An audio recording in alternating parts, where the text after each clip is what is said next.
Peuple de Dieu, bien-aimés dans le Seigneur, Shalom. C'est vraiment une grâce pour moi ce soir de venir auprès de vous pour vous exhorter un peu. Et une chose est sûre, nous allons passer un moment merveilleux dans la présence de Dieu. Et Dieu est au rendez-vous ce soir. Sans plus tarder, bien-aimés, voici le thème de ce soir. Reste là où Dieu te veut. Reste là où Dieu te veut. Je répète, reste là où Dieu te veut. Peuple de Dieu, nous allons essayer de développer un peu notre petit thème de ce soir. Mais pour commencer, à travers ce thème, je peux ressortir 2 points. Au premier point, je veux vous parler de l'obéissance. Et pour finir, au deuxième point, je vais vous parler de la volonté de Dieu. Bien-aimés dans le Seigneur, je vous invite à ouvrir nos Bibles dans le livre de Ruth 3. Et nous allons lire que 3 versets, et le 5 premiers versets plutôt, excusez-moi. Le verset 1 dit ceci. Je lis au nom du Seigneur. Naomi, sa belle-mère, lui dit, « Ma fille, je voudrais assurer ton repos, afin que tu sois heureuse. » Verset 2. Et maintenant, Boaz, avec le servant duquel tu as été, n'est-il pas notre parent? Voici, ils doivent amener cette nuit les orges qui sont dans l'air. Verset 3. Lave-toi et oigne-toi, puis remets tes habits et descends à l'air. Tu ne te feras pas connaître à lui jusqu'à ce qu'il ait achevé de manger et de boire. Verset 4. Et quand il ira se coucher, observe le lieu où il se couche. Ensuite va, découvre ses pieds et couche-toi. Il te dira lui-même ce que tu as à faire. Verset 5. Elle lui répondit, je ferai tout ce que tu as dit.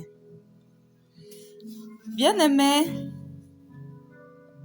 pour commencer, peuple de Dieu, je vous invite à faire une petite prière avec moi, afin de recommander ces moments d'exhortation dans les mains de Dieu.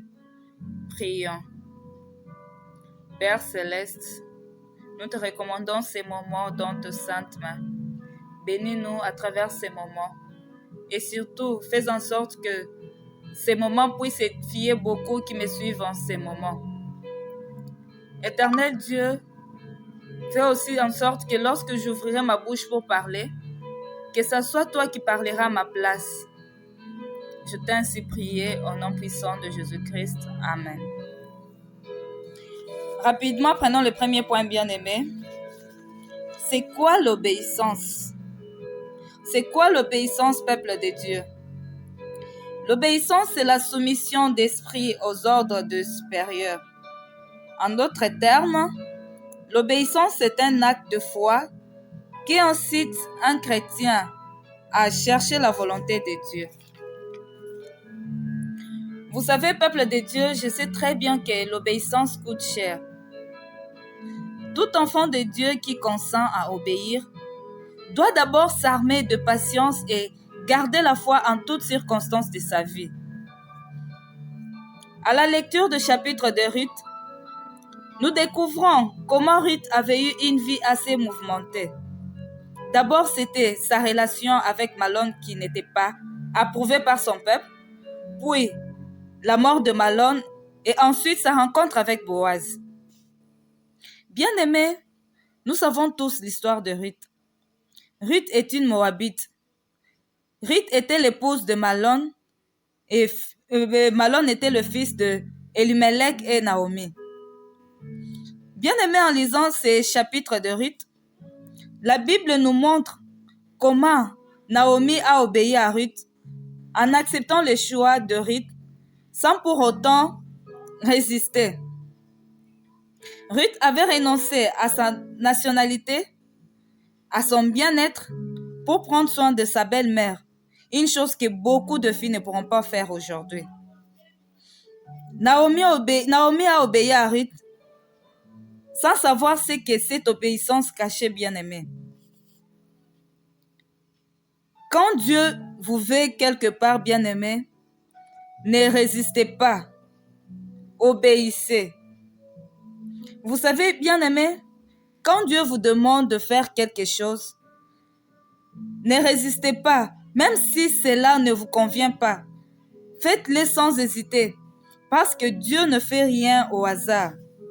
Et si il vous demande de tout abandonner ou de tout sacrifier, bien-aimé, obéissez sans hésiter. Oui, je sais ce que cela implique. C'est tout à fait normal pour un enfant de Dieu de se poser tant de questions pour savoir si réellement Dieu lui parle, pour savoir si c'est réellement Dieu qui lui parle. Vous savez, une chose est sûre, quand c'est Dieu qui vous parle, il s'arrange toujours à vous le faire comprendre à travers le rêve, le vision, ses serviteurs, les arbres, les animaux, le fou.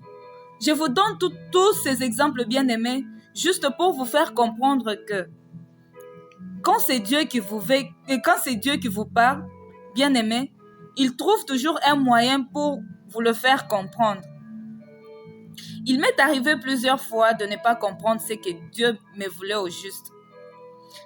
J'avais vraiment peur de comprendre cela, bien-aimé. Je me posais beaucoup de questions, du genre, pourquoi seulement moi?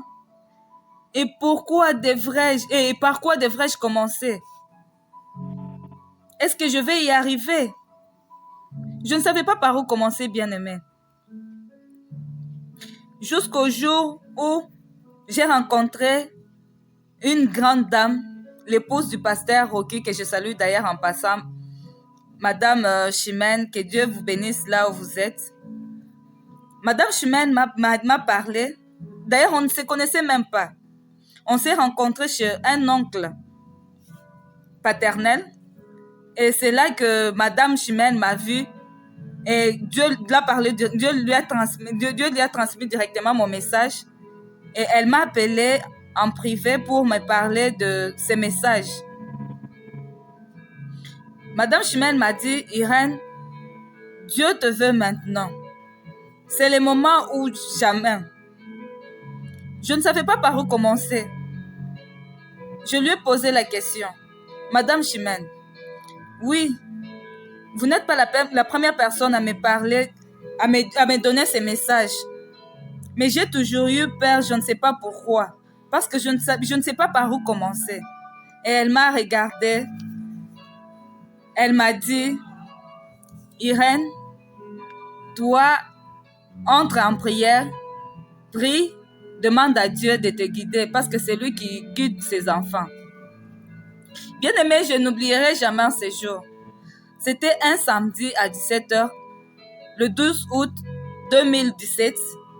Cela doit faire maintenant 3 ans. Waouh! C'est beaucoup, n'est-ce pas? Vous savez, bien-aimé, Dieu nous laisse le temps de comprendre. Ça m'a pris autant d'années pour pouvoir comprendre ce que Dieu me voulait au juste.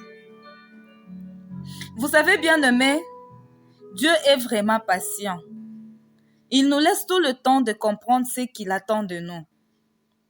Quand Dieu a besoin de vous, il s'arrange de tout mettre en œuvre pour vous faire comprendre que c'est lui qui vous parle. Apprenez à obéir, bien-aimé. Apprenez à obéir. Pour finir, bien-aimé, je vous invite à prendre rapidement le deuxième point. Et au deuxième point, je vais vous parler de la volonté de Dieu. Tout d'abord, c'est quoi la volonté du peuple de Dieu? La volonté, c'est la capacité à accomplir un acte de façon intentionnelle. Mon frère, ma soeur, il nous arrive d'éprouver le sentiment que la vie nous dirige vers l'impasse. Et là, on se pose des questions du genre, pourquoi je suis encore au chômage? Quelle est ma vocation? On est tenté de se dire Alors pourquoi Dieu ne me fait pas signe? Quelle est sa volonté sur moi? Bien-aimé, je sais que ce n'est pas facile de trouver ce que Dieu veut de nous, mais je finis par conclure que la volonté de Dieu est qu'on fasse tout par amour. En regardant ce que Ruth avait sacrifié, bien-aimé, pour Naomi, sa belle-mère, cela me pousse à croire que quand Dieu nous veut quelque part, il met tout en œuvre pour accomplir sa volonté dans nos vies. Vous savez,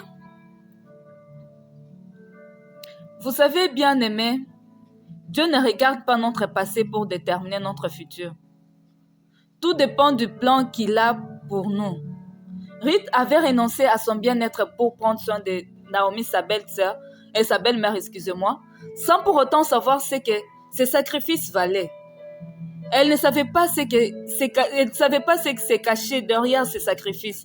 Tellement qu'elle le faisait par amour, Dieu avait un plan merveilleux pour elle. Et vous savez, si Ruth n'avait pas fait ces sacrifices, elle n'aurait pas épousé Boaz. Ce mariage avec Boaz a permis à Ruth d'annuler la malédiction de Moabite et cela lui a permis d'entrer dans la généalogie de Jésus-Christ. Waouh! Quelle grâce, bien-aimé! Tout ceci était la volonté de Dieu. Tout ceci était dans le plan de Dieu. Bien-aimé, vous savez tous l'histoire de Moabite. Le Moabite était un peuple maudit par Dieu. Mais Dieu a décidé de mouvementer la vie de Ruth pour pouvoir annuler sa malédiction et lui faire entrer dans la généalogie de Jésus-Christ. Quelle grâce!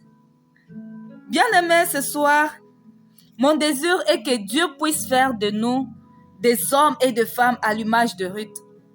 Des hommes et des femmes déterminés qui auront la force, tout en sachant, qui auront la force de renoncer, tout en sachant que l'obéissance à Dieu ouvre la porte de bénédiction. Et l'obéissance à Dieu permet d'entrer pleinement dans la destinée. Bien-aimés, quand Dieu vous parle, ne résistez pas.